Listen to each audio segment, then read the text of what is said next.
तो hello guys, once again welcome to my YouTube channel C cube science zone. तो हम बात कर रहे थे बीएससी फर्स्ट ईयर की केमिस्ट्री क्लासेस हमारी चल रही थी रेगुलर। तो हम उसी क्रम में आगे बढ़ते हुए आज की क्लास हम आज के लेकर आए हैं। आशा करूँगा कि आपको ये क्लास अच्छी लगेगी। बस आपको ज़रूरत है तो इस चीज़ की कि आपको अच्छे से ध्यान से देखना है, ठीक है। तो हमारी क्लास नंबर 7 है आज की। इसमें हम पढ़ने वाले हैं, ज़्यादा फालतू की बकवास न करते हुए सीधा पॉइंट पर आते हैं कि पॉइंट हमारा क्या है आज का। ये है कि द्रवों की संरचना होती है, उसके जो द्रव्य की संरचना होती है उसको समझने के लिए बर्नेल थे और स्कॉट थे। उन्होंने एक थ्योरी दी थी, उन्होंने एक सिद्धांत दिया था। वो क्या है मैं इस वीडियो के अंदर आपको बताने वाला हूँ, ठीक है। स्टेप बाय स्टेप देखना, बिल्कुल स्किप मत करना, आराम से देखना है, शांति से देखना है, एक एक चीज़ को लिखते जाना है, ठीक है। एग्जाम की दृष्टि से इंपॉर्टेंट है, पहले ये बता दे रहा हूँ। आराम से देखना है, किसी प्रकार की जल्दी नहीं है। अगर समझ में नहीं आए तो दोबारा वीडियो को देख लेना, ठीक है। और एक वीडियो कमेंट करके जरूर बताया करो ताकि हमें पता चले क्या मिस्टेक है, कुछ सुधार करना पड़ते, ठीक है। और चैनल को अभी सब्सक्राइब नहीं किया है तो सब्सक्राइब कर दीजिए और शेयर कर दीजिए ताकि दोस्त में अधिक से अधिक ये पहुंच सके, ठीक है। तो द्रव्यों की संरचना के लिए हम पढ़ने वाले हैं जो द्रव्यों की संरचना के लिए बर्नेल और स्कॉट सिद्धांत है। बर्नेल और स्कॉट सिद्धांत क्या है इसके बारे में देखने वाले हैं। तो यह सिद्धांत क्या था, द्रव्य के अणुओं के अव्यवस्थित संकुल पर आधारित था। जो क्या थे, द्रव्य के कण थे जो अव्यवस्थित थे। क्या थे? अव्यवस्थित थे, अनस्टेबल थे, अस्थायी थे। जो स्थिति इनकी क्या थी, निश्चित नहीं थी, इधर उधर भटक रहे थे। तो इनकी अव्यवस्थित संकुल पर आधारित था ये कौन सा नियम, बर्नेल और स्कॉट का सिद्धांत। अब इसके कुछ पॉइंट है, इनके माध्यम से मैं आपको बताने वाला हूँ। पहले तो ये डायग्राम देख लीजिए। इस डायग्राम में क्या था, इस प्रकार के देखो, ये तो द्रव्य कण है, इस प्रकार से व्यवस्थित होते हैं, ठीक है। बर्नेल ने द्रव्यों की ठोस तथा गैस की तुलना नहीं की। अब बर्नेल ने कहा किया क्या, द्रव्य की भी नहीं की और ठोस की भी तुलना नहीं की। द्रव्यों को मात्र अणुओं का एक अव्यवस्थित समूह माना। उन्होंने क्या माना, जो द्रव्य थे उनको केवल एक अव्यवस्थित समूह माना। जो द्रव्य के अणु थे उनको एक अव्यवस्थित समूह माना, ठीक है, जिसमें अणु अव्यवस्थित तो हैं लेकिन फिर भी आसपास हैं। अब इसमें क्या था, अणु अव्यवस्थित है, देखो अव्यवस्थित है लेकिन क्या है, फिर भी पास पास है, ठीक है, पास पास है।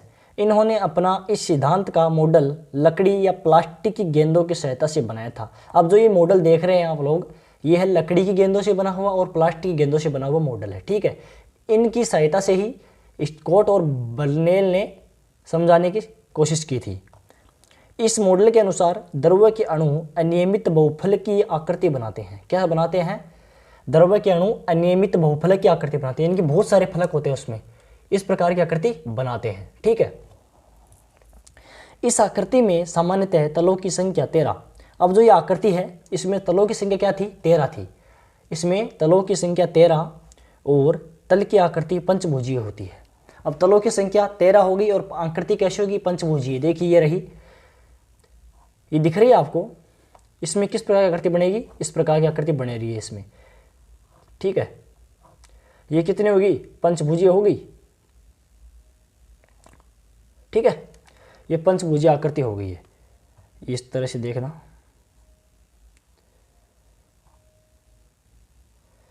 हो गया। ये पंचभुजीय आकृति इसकी हो गई है। अब देखना इसमें आगे अगला पॉइंट क्या है, ध्यान से देखना।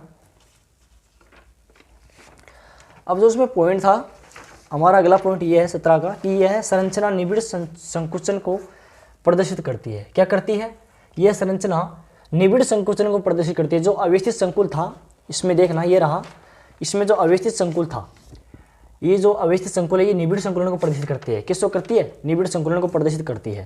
तथा यह संरचना संकुल ढीला होना भी बताती है। और क्या कहती है कि ये जो संकुल होता है ये ढीला ढाला होता है, इसकी अव्यवस्था होती है, ये ढीला ढाला रहता है, ठीक है। अच्छा, द्रव्यों में लघुपरास व्यवस्था पाई जाती है, ठीक है। द्रव्यों में क्या होता है, लघुपरास की व्यवस्था पाई जाती है। अब द्रवावस्था में संकुल को आकर्षण बल प्रभावित नहीं करते हैं। अब जो द्रवावस्था होती है उसमें जो संकुल होता है उसको आकर्षण बल प्रभावित नहीं करते हैं, लेकिन प्रतिकर्षण बल प्रभावित करते हैं। प्रतिकर्षण बल प्रभावित करते हैं लेकिन आकर्षण बल प्रभावित नहीं करते हैं।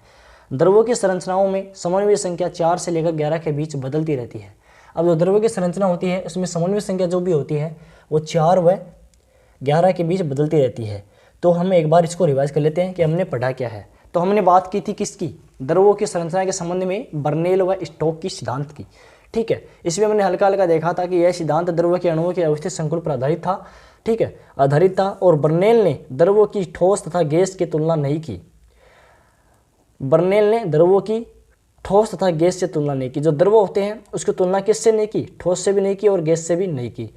द्रवों को मात्र अणुओं का एक अवस्थित संकुल माना, जबकि उन्होंने क्या किया? द्रवों को सिर्फ एक अवस्थित अणुओं का संकुल माना है। अणु अवस्थित होते हैं लेकिन फिर भी क्या होते हैं? पास पास होते हैं। अब उन्होंने बताया कि जो द्रव के अणु होते हैं वो अवस्थित तो होते हैं, स्थिति तो व्यवस्था तो सही नहीं होती है, लेकिन फिर भी क्या होते हैं? पास पास होते हैं। इन्होंने अपना इस सिद्धांत का मॉडल लकड़ी और प्लास्टिक गेंदों से सहायता से बनाया था। इस मॉडल के अनुसार द्रव्य के अणु अनियमित बहुफलक की आकृति बनाते हैं, ठीक है, हमने अच्छे से देख लिया, अनियमित बहुफलक की आकृति बनाते हैं। इस आकृति में सामान्यतः तलों की संख्या क्या होती है? 13 थी और आकृति पंचभुजीय थी और इस संरचना के निबिड़ संकुलन प्रदर्शित करती है। जो ये संरचना होती है ये क्या क्या करती है? निबिड़ संकुलन प्रदर्शित करती है, ठीक है। तथा यह संरचना संकुलन, इसका संकोचन जो होता है ढीला ढाला होता है, अतः द्रव में लघुप्रास व्यवस्था पाई जाती है। तो द्रव्य के अणु होते हैं उनमें लघुप्रास होती है। तो व्यवस्था कैसी पाई जाती है? लघुप्रास की व्यवस्था पाई जाती है। द्रवावस्था में संकुल को आकर्षण बल प्रभावित नहीं करते हैं, लेकिन कौन से बल प्रभावित करते हैं? प्रतिकर्षण बल प्रभावित करते हैं। अब द्रवों की संरचनाओं में समन्वय संख्या 4 से लेकर 11 के बीच में बदलती रहती है, ठीक है। समन्वय संख्या में क्या होता है? 4 से लेकर 11 के बीच में बदलती रहती है, ठीक है।